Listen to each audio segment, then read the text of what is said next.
আমরা চাই গাছ ভর্তি সবেদার ফুল এবং সেই সঙ্গে গাছ ভর্তি সবেদার ফল। তবে জানুয়ারি মাস থেকেই শুরু করে দেন পরিচর্যা। ব্যবহার করতে থাকুন বিশেষ বিশেষ উপাদানগুলো, যারা গাছে পর্যাপ্ত পরিমাণে সুস্থ ফুল নিয়ে আসবে এবং সে সমস্ত ফুল থেকে ফলের সৃষ্টি করবে।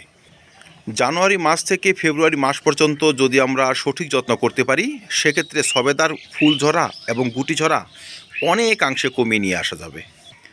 যারা সবেদা গাছ থেকে কোনোভাবে ভালো ফলন পায় না, জানুয়ারি মাসের এবং ফেব্রুয়ারি মাসের পরিচর্যায় আপনারা পাবেন বাম্পার সবেদার ফলন।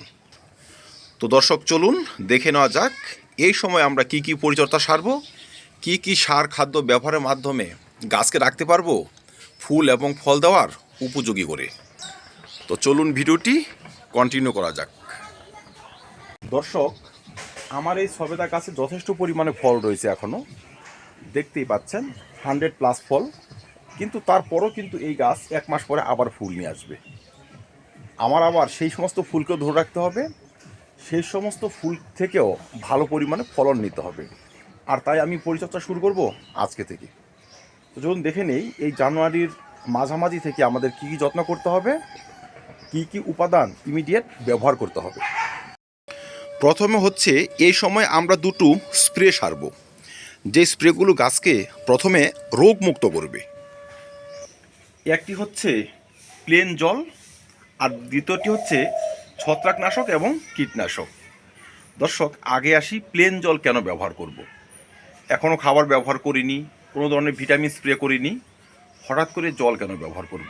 জল ব্যবহার করব এই জন্য, এখন যে সবেদার পাতাগুলো আছে যদি আপনি ভালো করে লক্ষ্য করেন, দেখবেন পাতার উপরে কিন্তু ধুলোর একটা স্তর রয়েছে। ধুলোর স্তর মানে কিন্তু ছত্রাকের স্তর।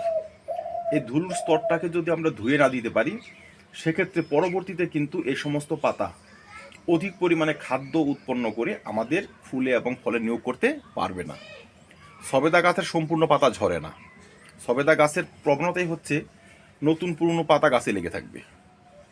তাই আমরা যদি একটি প্লেন জল বা সেই জলের সঙ্গে সামান্য একটু সার্ফ বা শ্যাম্পু মিশিয়ে জোরে জোরে গাছে স্প্রে করতে পারি 2 বার, আজকে স্প্রে করব, 1 সপ্তাহ পর আরেকবার, খুব জোরে জোরে স্প্রে করতে পারলে পাতার উপরে যে স্তরগুলো পড়া ধুলোর যে আবরণগুলো সেগুলো কিন্তু ধুয়ে যাবে, পরিষ্কার হয়ে যাবে, গাছ কিন্তু সুস্থ হয়ে যাবে, গাছ সতেজ হয়ে যাবে। যখন পাতাগুলো চকচকে হয়ে যাবে, সেই পাতাতে যদি আপনি খাদ্য স্প্রে করেন, অনুখাদ্য স্প্রে করেন, ভিটামিন স্প্রে করেন, সেগুলো কিন্তু কাজে লাগবে। তখনই দেখবেন গাছ বেশি পরিমাণে পুষ্টি পাচ্ছে, বেশি পরিমাণে ফুলকে ধরে রাখছে। অনেকেই আমরা বলি গাছে অনেক কিছু স্প্রে করেছি, অনেক খাবার ব্যবহার করেছি, তারপরও কিন্তু বেশি পরিমাণে ফুল ফলে পরিণত হয়নি। দর্শক, ছোট ছোট পয়েন্টগুলো লক্ষ্য রাখতে হবে। আমার এই গাছটি একদিনে কিন্তু 100+ ফলের জন্ম দেয়নি। এই গাছে বেশ কিছু যত্ন করতে হয়েছে, বেশ কিছু সমস্যাকে আমাকে দেখতে হয়েছে। এখন এই পাতাগুলো যদি ধুলো বালিতে মোটা মোটা হয়ে থাকে, তার উপরে যদি আমি ভালো ভালো খাবার স্প্রেও করি, সেটা কিন্তু পাতার অভ্যন্তরে পৌঁছবে না, তার আগেই ঝরে যাবে। তাই ওই ধরনের পাতাতে খাবার ব্যবহার করে কোনো লাভই হয় না। তাই আমি এইভাবে ব্যবহার করে যথেষ্ট পরিমাণে ফুলকে কিন্তু ফলে পরিণত করতে পেরেছি। তাই আপনারা ঠান্ডা জলের সঙ্গে একটু শ্যাম্পুগুলা জল অবশ্যই স্প্রে করে দেবেন। জানুয়ারি মাসের 2 নম্বর স্প্রেটি হবে একটি ভালো মানের কীটনাশক এবং একটি ছত্রাকনাশক। দর্শক, কীটনাশক হিসেবে প্রফিনাফস সাইপারমেথ্রিন গ্রুপের কীটনাশক ব্যবহার করতে পারেন। এটি ব্যবহার করলে এই যে সবেদা গাছের ডগাতে যে মিলিবাগ থাকে তারা দূর হবে। চোষক পোকা থাকে সবেদা গাছের পাতার অপর দিকে, দেখবেন উল্টো দিকে, এখানে কিন্তু সাদা মাছি থাকে এবং জাপ পোকা থাকে, তারাও কিন্তু দূর হবে। আমাদের যে ফুলগুলো আসবে সে সমস্ত ফুলগুলো যেন নষ্ট না হয়, তাই আমরা এই ধরনের কীটনাশক গাছে স্প্রে করব। সেই সঙ্গে একটি ছত্রাকনাশক স্প্রে করতেই পারেন, আপনি সাফ স্প্রে করতে পারেন এখানে, বা আপনি অ্যান্ট্রাকল স্প্রে করতে পারেন, বা আদার্স যদি ভালো কীটনাশক ছত্রাকনাশক থাকে সেগুলো আপনারা স্প্রে করতে পারেন। দুটো উপাদান স্প্রে করলে সবেদা গাছে কোনো ধরনের রোগ এবং পোকা বাসা থাকবে না, গাছগুলো কিন্তু বেশি পরিমাণে সুস্থ থাকবে। এখন যে অবস্থায় রয়েছে তার থেকে বেশি পরিমাণে সুস্থ, স্বাভাবিকভাবে কিন্তু তখন বেশি বেশি করে ফুল নিয়ে আসবে। আবার সেই ফুল থেকে ফলে পরিণত করতেও কোনো সমস্যার সৃষ্টি হবে না। 3 নম্বরে হচ্ছে এবার আপনি গাছে ব্যবহার করবেন খাদ্য, অনুখাদ্য, ভিটামিন যা যা আপনার হাতে রয়েছে তা। দর্শক, এখন সময়টি হচ্ছে জানুয়ারি মাস, সামনে রয়েছে ফেব্রুয়ারি মাস। ফেব্রুয়ারি মাসে কিন্তু গাছে ফুল আসবে। সেই ফুল আসার যে সময়টাকে তাকে আমরা ধরে কিন্তু এখন খাবার ব্যবহার করব। তাই খাদ্য হবে একটু ইউনিক, খাদ্য হবে ফুল নিয়ে আসার উপযোগী এবং সেই ফুল থেকে ফলে পরিণত করার উপযোগী। তাই খাদ্য প্রক্রিয়াটি আমরা এইভাবে সারব। কিছু খাদ্য গাছে স্প্রে করব, কিছু অনুখাদ্য গাছে স্প্রে করব এবং কিছু টবের মাটিতে ব্যবহার করে দেব। প্রথমে আসা যাক আমরা গাছে কি কি খাবার, কি কি অনুখাদ্য, কি কি ভিটামিন এখন স্প্রে করতে পারি। আমি যে সমস্ত জিনিস ব্যবহার করে ভালো রেজাল্ট পাই আমি সেই সবও কিন্তু ভিডিওতে দেখাই। এখন আমি ব্যবহার করব বা স্প্রে করব এনপিকে, যেখানে নাইট্রোজেন নেই, শুধু রয়েছে পটাশিয়াম এবং ফসফেট। আমি এনপিকে ব্যবহার করব 1 লিটার জলে মাত্র 2 গ্রাম। সেই সঙ্গে ব্যবহার করব বোরন 20%। বোরন 20% ব্যবহার করব মাত্র 1.5 গ্রাম এবং জিঙ্ক ব্যবহার করব 1 লিটার জলে মাত্র 1 গ্রাম এবং অনুখাদ্য পাউডার মোবোমিন হতে পারে, আপনাদের লোকাল ব্র্যান্ড হতে পারে, সেটি আপনি নিয়ে নেবেন 1 লিটার জলে মাত্র 1.5 থেকে 2 গ্রাম। তো যাই হোক দর্শক, এটি কিভাবে স্প্রে করব ধরুন, এই 4টে উপাদান কিন্তু একত্রে নয়, মাঝখান থেকে জিঙ্কটা বাদ যাবে। আমি 3টি উপাদান একত্রে নিয়ে নিব। ধরুন 1 লিটার জল নিলাম বা 1.5 লিটার জল নিলাম। এনপিকে 2 গ্রাম, বোরন 1.5 গ্রাম, অনুখাদ্য 1.5 গ্রাম। 3টি উপাদান একত্রে 1 লিটার জলে গুলে সকাল 8টা-9টার মধ্যে বা বিকেল 4টার মধ্যে গাছে কিন্তু স্প্রে করব। দ্বিতীয়ত হচ্ছে প্রথম অনুখাদ্যটি স্প্রে করার 2 থেকে 3 দিন পর 1 লিটার জলে মাত্র 1 গ্রাম জিঙ্ক 21% গুলে গাছে স্প্রে করব। এটি আমি ব্যবহার করব 20 থেকে 25 দিনের ব্যবধানে আরেকবার। মনে রাখবেন, সাধারণ এনপিকে এবং খাবার যদি আমরা 10 দিনের ব্যবধানে 2-3 বার স্প্রে করিও, জিঙ্ক কিন্তু ওইভাবে স্প্রে করি না। তাই জিঙ্ক 20 থেকে 25 দিনের ব্যবধানে বা 1 মাসের ব্যবধানে আপনি 2 বার স্প্রে করতে পারবেন। এতেই কিন্তু গাছ সঠিকভাবে পুষ্টি পেয়ে যাবে, সঠিকভাবে পুষ্ট ফুল নিয়ে আসবে এবং সেই ফুলগুলোকে ফলে পরিণত করবে। এবার খাদ্যের দ্বিতীয় ডোজ হিসাবে কিন্তু আমরা টবের মাটিতে খাবার ব্যবহার করব। সেখানেও কিন্তু এই ধরনের উপাদান থাকবে, তবে যেভাবে ব্যবহার করেছি গাছে স্প্রে করেছি সেইভাবে নয়, একটু অন্যভাবে।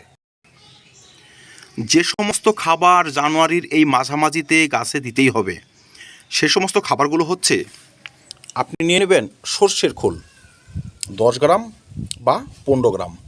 ধরুন আপনার টবটি 20 ইঞ্চি টবে রয়েছে, সেই অনুপাতে 15 গ্রাম ধরুন সর্ষের খোল একদম গুঁড়ো করে পাউডার করে নিয়ে নেবেন।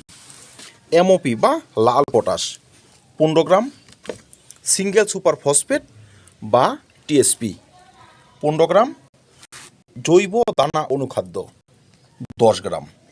এই 4টে উপাদান, এর সঙ্গে আপনি 1 মুঠি ভার্মি কম্পোস্ট নিতে পারেন, গোবর সার 1 থেকে 1.5 মুঠি নিতে পারেন। আর কিচ্ছু প্রয়োজন নেই। এই 4টে উপাদান আপনাকে ব্যবহার করতে হবে। এখন একবার ব্যবহার করতে হবে, 20 থেকে 25 দিন পর আরেকবার ব্যবহার করতে হবে। মোটামুটি যখন ফুল আসার সময় হয়ে যাবে ধরুন সেই সময়টাতে। চলুন খাবারটি আমি দিয়ে দিই। প্রথম নিলাম আমি সর্ষের খোল, দ্বিতীয় হচ্ছে এমওপি বা লাল পটাশ। যাদের হাতে লাল পটাশ নেই আপনারা 0050 নেবেন বা 0-34 নিয়ে নেবেন। সেসব উপাদান নিলে 5 থেকে 7 গ্রাম নেবেন। সিঙ্গেল সুপার ফসফেট, বাংলাদেশের বন্ধুরা টিএসপি নিয়ে নেবেন। জৈব দানা অনুখাদ্য, যাদের জৈব দানা অনুখাদ্য নেই তারা মোবোমিন পাউডার নিতে পারেন 2 থেকে 3 গ্রাম মাত্র। এবার সম্পূর্ণ উপাদান একত্রে মিশান।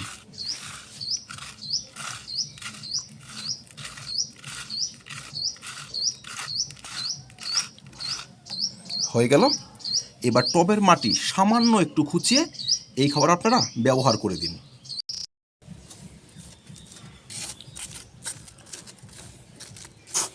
খাবার ব্যবহারের আগের দিন ভালো করে জল দিয়ে নেবেন, তাহলে মাটিটা নরম হবে, সেই মাটিতে খাবার ব্যবহার করবেন। আর যে সমস্ত খাবার আমি এখন ব্যবহার করব সেগুলো কিন্তু ডিকম্পোস্ট করা, আপনারা খাবারটা তৈরি করে যখন তৈরি করবেন তখন ব্যবহার করবেন না, সেই খাবার একটু জলের ছিটে দিয়ে দেবেন, 2-3 দিন পর খাবারটি ব্যবহার করবেন। বিশেষ করে গোবর সার, সর্ষের খোল, এর মধ্যে যে ঝাঁঝালো ব্যাপারটি রয়েছে সেটাই কমে যাবে। তারপর টবের মাটিতে ব্যবহার করুন, কোনো সমস্যার সৃষ্টি হবে না। ব্যাস,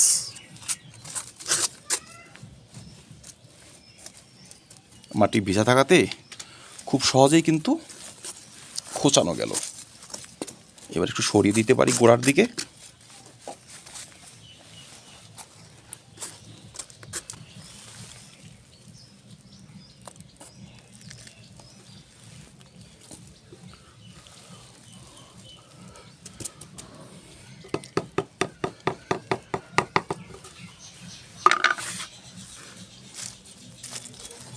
এবার জড়ো করা মাটিগুলো খাবারের উপর চাপিয়ে দিন।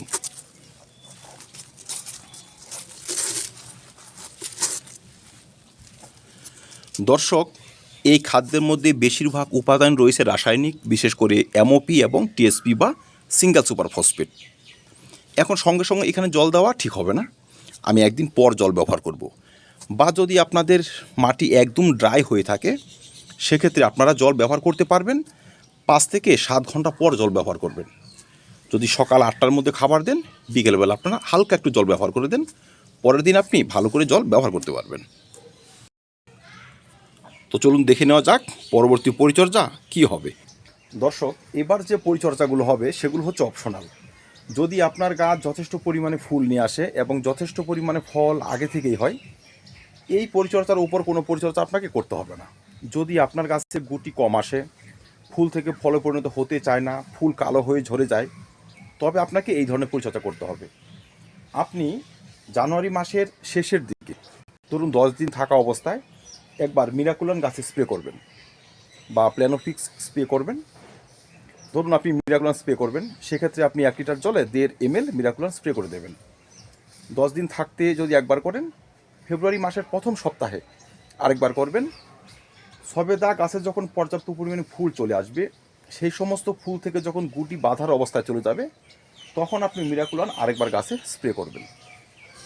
এতে কী হবে, আপনার যে গাছে ফুল আসার প্রবণতা সেগুলো বাড়বে, মিরাকুলানের প্রভাবে গাছের যে হরমোনাল অ্যাক্টিভিটি সেগুলোও বাড়বে। যে সমস্ত কারণে ফুল থেকে ফলে পরিণত হয় না, সে সমস্ত কারণগুলো দূর হবে, গাছ কিন্তু গুটি বাঁধতে শুরু করবে।